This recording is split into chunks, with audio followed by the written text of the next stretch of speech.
रूप से जिस तरीके से ये लोग सुधार कर रहे हैं, कानूनों में सुधार कर रहे हैं, संविधान में भी संशोधन करने की बात कर रहे हैं, क्या संशोधन करने की अब तो आवश्यकता ही नहीं रह गई है।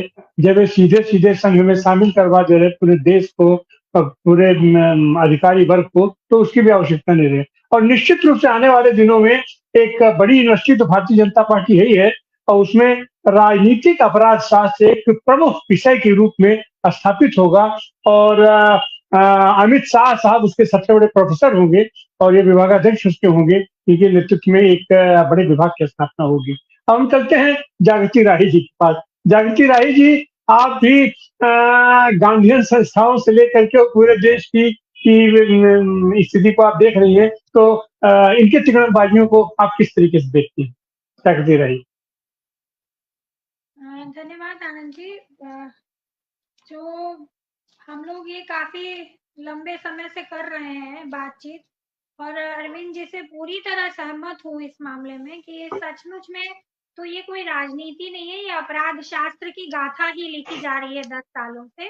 और बर्बादी के 10 साल हैं, और बर्बादी के 10 सालों में एक तरह से ये स्टैब्लिश हो रहा है कि जो सच का साथ देने से या सही बात कहने से आपको सिर्फ सजा मिलेगी, आपके ऊपर मुकदमे होंगे, आप जेल जा सकते हैं, आपके साथ कुछ भी, आपका घर ढहाया जा सकता है, लेकिन आपको न्याय नहीं मिलेगा। ये वैल्यू के रूप में स्टैब्लिश किया जा रहा है। ये शुरुआत आज से नहीं, आजादी के पहले से हो गई। जब सावरकर भी अंग्रेज एक दो अंग्रेजों की हत्या के जुर्म में भागे थे हिंदुस्तान से, और वो लगातार ऐसे षड्यंत्र किया करते थे और लोगों को भर्ती करते थे, और यंग लड़कों को अपने दिमाग जो है उनका बदल कर उनको कंट्रोल करके और इस तरह की राजनीति करते थे, जो राजनीति का शिकार अंत में उन्होंने बापू को किया। गांधी को जो गोली मारी वो क्या था? अपराध ही तो था, और उस अपराध को आज तक जस्टिफाई कर रही है संघ भी और भाजपा की राजनीति भी। वो मुंह से चाहे जितना भी बोले, गांधी गांधी जाके पैर छुए, लेकिन हर बार वो एक ईंट खिसकाने का ही काम करते हैं, जो बुनियाद सत्य अहिंसा की डाली गई थी उसकी। तो ये बात तो बिल्कुल सही है। मैं थोड़ा बात करना चाहती हूँ इस चीज को लेकर के कि जो खतरनाक है वो ये तो है ही कि नैतिक अवमूल्यन हुआ है पूरी सोसाइटी से, उनका से लेके राजनीति का तो बेइंतहा हुआ है। लड़ाई है वो वहां पे खाली वही नहीं। सबसे चिंताजनक बात है कि अभी 3-4 दिन पहले बजट पेश किया गया, और मैं बहुत ध्यान से, मुझे इतना कोई आर्थिक मामलों में बहुत ज्यादा वो रहता नहीं है इंटरेस्ट, लेकिन सोशल साइंस की स्टूडेंट हूँ, लेकिन फिर भी इस बार मैं ध्यान से देख रही थी कि जो हालत है हमारी इकोनॉमी की, कहीं शायद कुछ इनकी हार जो आई है इनके करीब, तो ये शायद रिफॉर्म करें, कुछ थोड़ा बेहतर करें और दबाव में ही आके जनता के लिए कुछ राहत दिखाई दे। पर सॉरी टू से कि पूरी तरह कारपोरेट के फेवर में और जनता को और लूटने का माध्यम बनाया जाए, यही बजट इन्होंने बनाया है। तो they are not going to मतलब करेक्ट हिमसेल्फ। कोई भी करेक्शन उनकी राजनीति में नहीं होने जा रहा है। वो आरएसएस में सारे लोगों को जाने की छूट, सरकारी कर्मचारियों को देने की छूट हो, या कांवड़ियों का मामला हो, या बुलडोजर और चलाना हो मध्य प्रदेश से लेकर, चाहे मॉब लिंचिंग का मामला हो, वो अपनी जो नफरत वाली पॉलिटिक्स है उससे एक कदम पीछे हटने को तैयार नहीं। अब नया नाटक जो पार्लियामेंट के अंदर जो विपक्ष भारी पड़ रहा है, नेता विपक्ष जो उनको बिल्कुल बर्दाश्त नहीं होता, वो बन के बैठ गया है उनके सामने, और वो बिल्कुल बिना डरे सामने से वो चैलेंज कर रहा है। तो अब नया ये शुरुआत, मुझे तो गला दबाया जा रहा है, मेरी आवाज रोकी जा रही है, मेरा दम घुट रहा है, मुझे कंट्रोल करने का, मतलब high profile drama, full too drama जिसको कहते हैं, वो करने की कोशिश है। आप देख लीजिए, SC/ST के लिए जो स्पेशल कंपोनेंट प्लान कांग्रेस के टाइम पे बना था, इंदिरा गांधी जी के सचिव थे, उन्होंने बनवाया था, जिससे कि उनकी 26% के लगभग, जितनी उनकी आबादी है 22%, उतना बजट का हिस्सा SC/ST के डेवलपमेंट के लिए लगाया जाना होता था। साउथ में उसी बजट से 2-2, 3-3 एकड़ जमीनें तेलंगाना में, कर्नाटक में, सब जगह बांटी गई हैं। आज यहाँ नॉर्थ की हालत है कि अभी भी वैसे के वैसे हैं, और वो बजट ज्यादातर डाइवर्ट करके वो उसी का पैसा मायावती जी पार्क में लगाई थी, और तमाम उसके बाद अखिलेश जी भी मेट्रो में लगाए थे। सब सरकारें करती रही हैं, कांग्रेस से भी एशियन गेम्स में लगाया। SC ST का जो सब प्लान है उसका बजट ही खत्म कर दिया इन्होंने, तो उसको आधे से भी कम करके उसका लगभग नगण्य कर दिया पूरा का पूरा SC ST का। और कह क्या रहे हैं कि नहीं नहीं हमको तो SC ST की बड़ी चिंता है, बहुत चिंता है, और वो बजट पूरा उनका खत्म कर दिया। सेम आप उसी तरह देखेंगे मनरेगा का पिछले बार का जो बजट था उससे भी कम कर दिया। 96,000 करोड़ खर्च हुए थे, उससे घटा करके 86,000 करोड़ पे ला दिया है इन लोगों ने। आप युवाओं को रोजगार देने की बात कर रहे हैं, आप पैसा किसको दे रहे हैं? कारपोरेट को दे रहे हैं कि इनको नौकरी दोगे तो हम तुमको पैसा देंगे। ये कौन सी स्कीम है भाई? ऐसे कैसे नौकरी मिलती है? ये कौन सी नौकरी देने का तरीका है? आप उठा करके देख लिए, पूरा कंजम्पशन जो है हमारे देश का वो 4% से नीचे जा चुका है। टैक्स इतनी ज्यादा हम दे रहे हैं कि कारपोरेट 19% टैक्स देता है, हम 29% टैक्स, आम आदमी 29% टैक्स दे रहा है जो कमाई हो रही है सरकार की। और अभी 17,000 करोड़ जो डेफिसिट में जा रहा है बजट, वो फिर लोन लेंगे। जो इतना ज्यादा हमारे ऊपर कर्जा है वो कर्जा फिर और बढ़ने वाला है। 40% से ज्यादा बजट ब्याज देने में खर्च हो रहा है। पूरा ही पूरा आवास योजना हो, उसमें भी लोन पे, मतलब सरकार अब लोन देने का काम करेगी। 4% ब्याज पे सरकार आपको घर बनाना है, आप लोन, इसको कहते हैं आवास की योजना है, हम बहुत गरीबों को आवास दे रहे हैं। क्या आवास दे रहे हैं भाई? आप लोन के चक्रव्यूह में उसको फेरने जा रहे हैं। शिक्षा का बजट कम कर दिया, स्वास्थ्य का बजट इतना कम है, इतना कम है, लोग बीमारियों से मर रहे हैं अभी तक। जो है हालत यह है कि कोरोना के आफ्टर इफेक्ट्स इतने ज्यादा है कि हर सब लोग जान रहे हैं कि ज्यादातर लोगों का स्वास्थ्य पहले जैसा नहीं रह गया। उस टाइम पे आपने स्वास्थ्य का बजट पूरा का पूरा इतना कम कर दिया। 140 करोड़ लोगों की के बजट जो है 80,000 करोड़ कुल होता है, जो कुछ भी नहीं है अगर बांटने जाए तो आपने तो कल्याणकारी राज्य, संविधान पे आप कैसे हमला कर रहे हैं? संविधान में लिखा हुआ है कि हम कल्याणकारी राज्य हैं, धर्मनिरपेक्ष राज्य हैं। जो जो विशेषताएं आपने, आपके संविधान ने आपको बताई हैं, आपका मूल अधिकार है, वो सब नागरिकों के मूल अधिकार, नागरिकों की स्वतंत्रता और आपकी आर्थिक पूरी की पूरी आधार, मतलब आप अपना सोना बेचने जाएंगे तो भी आपका पैसा कट जाएगा।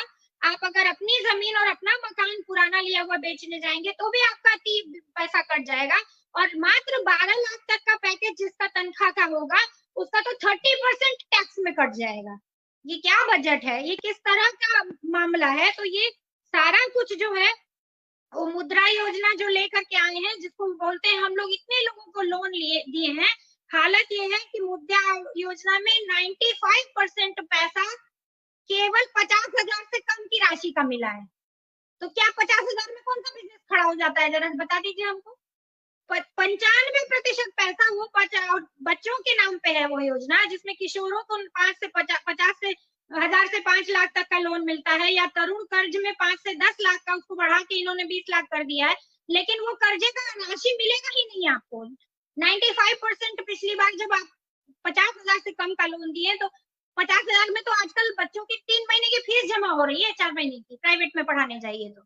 शिक्षा इतनी आपने महंगी कर दी है, तो किसी तरह की कोई राहत आप देख लीजिए। कारपोरेट टैक्स जो है आपने घटा दिया, जनता पे टैक्स आपने डबल कर दिया, और आप कह रहे हैं क्या कि हमने तो बहुत अच्छा बजट बनाया। रेलवे के लिए आपने कुछ किया नहीं। 28% सीटें आपने आम आदमी जिसमें सफर करता है स्लीपर क्लास की घटा दी। आपको जाना है तो एसी में जाइए, नहीं तो मत जाइए, बैठे रहिए घर पे। तो ये जो इनकी इकोनॉमी चल रही है, इसके बाद अगर किसानों की बात करें, 6,000 रुपया उनकी सम्मान राशि है कि अपमान राशि है? वो 6,000 रुपए उनको बढ़ा के 12,000 भी नहीं करते बना। किसान MSP मांग रहे थे, वो तो बहुत दूर की कौड़ी है। उनकी जमीनों पे रजिस्ट्री करके अब ये खेती करने के लिए घुसेंगे, कारपोरेट की खेती के लिए, उसकी व्यवस्था इस बार बजट में कर दी गई। तो आप पूरा कब्जा, यहाँ की जमीन हो, रेलवे हो, MSP, जितनी बड़ी ऑर्गेनाइजेशंस हैं सरकारी, सबका आप अभी एक मशहूर शादी में गए आशीर्वाद देने, है ना, वहां जिसके लिए कह रहे थे कि टेम्पो में पैसा जा रहा है, उन्हीं महाशय जी की बेटे की शादी में आशीर्वाद देने के लिए गए, और जाने के बाद, मतलब सबकी शादियों में जाके आशीर्वाद देने के लिए इनके पास पर्याप्त टाइम है, मणिपुर जाने के लिए टाइम नहीं है। जहाँ जनता तबाह हो रही है वहां जाने के लिए उनको टाइम नहीं है, और वहां शादी में जाके आशीर्वाद दे करके आए हैं, और वो अगले ही दिन बंदा जो है हम लोगों के फोन का रिचार्ज जो है 25-30% बढ़ा देता है। उस पर सवाल करने के लिए भैया पूछ लेते हैं, आप देश के प्रधानमंत्री हैं, सबके प्रधानमंत्री है कि खाली उसी के प्रधानमंत्री है? एक बार उससे पूछ भी लेते कि अब ये आशीर्वाद में कम से कम बच्चे के नाम पे, शादी के नाम पे काहे दोहन कर रहे हो लोगों का? तो ये जो इकोनॉमिक मॉडल है इनका, जिसमें आपको आपको खादी भंडारों की जमीन चाहिए, गांधी आश्रमों की जमीन चाहिए, किसान की जमीन चाहिए, रेलवे की जमीन चाहिए, आर्मी ऑफिस, आर्मी की जमीन, कैंटोनमेंट एरिया की जमीन चाहिए, पूरा लैंड एक्विजिशन हर जगह आपको चाहिए, आपको मंदिर की संपत्ति चाहिए, अडानी अंबानी की संपत्ति चाहिए, हर चीज का पैसा, कारपोरेट का भी पूरा चंदा अपने इलेक्टोरल बॉन्ड। आप कर क्या रहे हो? आप कर ये रहे हो कि जो गोलवलकर ने लिखा था बंच ऑफ थॉट्स में कि लोगों क्या पैसा नहीं दो उनको, तो वो आपके सामने हाथ जोड़ के, सर झुका के, दयनीय मुद्रा में 5 किलो राशन के लिए खड़े रहेंगे। तो आप उनको वैसा ही बना रहे हो, इस देश की पूरी जनता को, 80 करोड़ से अधिक लोगों को, उनको बेहाल करके और दाने दाने का मोहताज करके। किसी ने अभी कहा भी कि 50 जो पैसा अलॉट किया है ना, उससे सबके लिए कटोरा खरीद के और बंटवा दो, राशन क्या दोगे अब? तो जो हालत पहुंचा रहे हैं युवाओं का भविष्य खत्म करके, आप नीट मामले में नहीं फैसला हो सकता, यूपीएससी से लेकर हर जगह भ्रष्टाचार की दुकान खुल गई है। वो नफरत की दुकान कहते हैं, हम तो कहते हैं भ्रष्टाचार की दुकान खुल गई है। किसी को खाने नहीं दूंगा की जगह मैं ही खाऊंगा, सिर्फ मैं ही खाऊंगा और मेरी पार्टी खाएगी, बस ये स्लोगन होना चाहिए। तो ये जो पूरा कवायद चल रही है, दरअसल इस देश का अर्थतंत्र जो है, इस देश की जो संपदा है, उस पर पूरी तरह से कब्जा जमाने की लड़ाई है। और उस महाराक्षस जो खड़ा हो गया है, जिसका शिकार अभी तक पता नहीं कितने आम लोग तो जो हुए हैं। आप गौरी लंकेश को याद कर लीजिए, आप प्रोफेसर अग्रवाल को याद कर लीजिए, दाभोलकर और कलबुर्गी को याद कर लीजिए, और अभी भी जेल में जो 4-4, 5-5 सालों से सड़ रहे हैं लोग बिना किसी अपराध के, उनको याद कर लीजिए। और सबके सिर पर जो तलवार लटक रही है नए नए कानून के नाम पर, उसको याद कर लीजिए। तो ये जो पूरा मॉडल है, ये आर्थिक अपराध की एक का मॉडल है, और उसके बाद राजनीति का दबंगई का मॉडल है, उसके अलावा कुछ भी नहीं है। और उसके दुर्भाग्य है कि इस देश का पूरा तंत्र जो है, और पूरी की पूरी जनता जो है उसका शिकार हो रही है। वो लड़ाई पार्लियामेंट में होगी कि वो लड़ाई बाहर, किसान भी अब फिर से आह्वान कर रहे हैं, लेकिन सुनने वाला कोई है नहीं। तो उसका तरीका क्या होगा, ये एक बहुत बड़ा सवाल है कि किस तरह से इस देश के लोकतंत्र को और इस देश के अर्थतंत्र को, जो मुझे लग रहा है कि 5 साल में हम लोग कहीं श्रीलंका वाली और पाकिस्तान वाली दशा में ना पहुंच जाएं, तो वैसी स्थिति पैदा करने के लिए जिस तरफ दिशा है वो ले जाया जा रहा है। ये बहुत ही चिंताजनक मामला है, और हम लोगों को सबको इसीलिए यहाँ मैं बैठ के रोज जब बुलाया जाता है आती हूँ कि अगर यहाँ से कुछ लोगों तक मैसेज जा सके तो जरूर जाए, और लोगों को समझ आए कि हम लोग किस तरफ धकेले जा रहे हैं। धन्यवाद। बहुत बहुत धन्यवाद। तिकड़म तिकड़म तिकड़म और केवल तिकड़म। राजनीति शास्त्र में पहले था कि साम दाम दंड भेद उपयोग किया जाता, तो एक फिलासफी दर्शन था।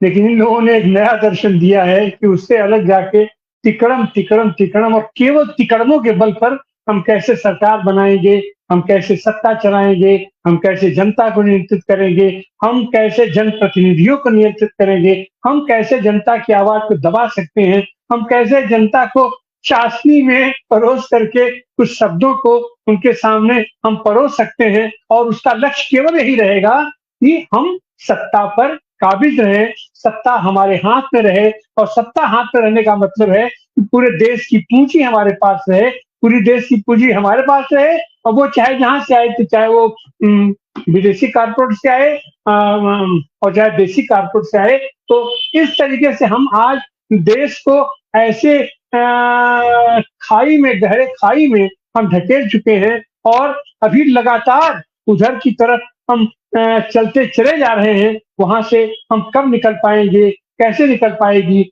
हमारे देश की जनता चिंतित तो है, परेशान तो है, कुछ करने की कोशिश भी करती है, लेकिन इन तिकड़मों का जो उनके मकड़जाल है, उस मकड़जाल में वो दिन पर दिन फंसती जा रही है। और उससे निकलने का कोई रास्ता नहीं है, बिल्कुल मकड़ी के तरीके से कि उसका उसपे केवल शोषण हो रहा है, केवल दोहन हो रहा है। निकल पाएँगे? क्या हम बाहर आ पाएँगे? क्या हमारा देश बाहर आ पाएगा? या उसी में मकड़ी के वो शिकार के तरीके से हमारा अस्तित्व खत्म हो जाएगा। लेकिन भारत की वो संस्कृति है, भारत की जद्दोजहद है, हमारी ऐसी वो जिजीविषा है कि हम हर जाले को तोड़ करके बाहर निकलते हैं और निश्चित रूप से हम इस जाले को भी हम तोड़ के बाहर निकलेंगे और इनके तिकड़म को का पर्दाफाश करते हुए देश को आगे की तरफ बढ़ा सकेंगे। आप सारे साथी जुड़े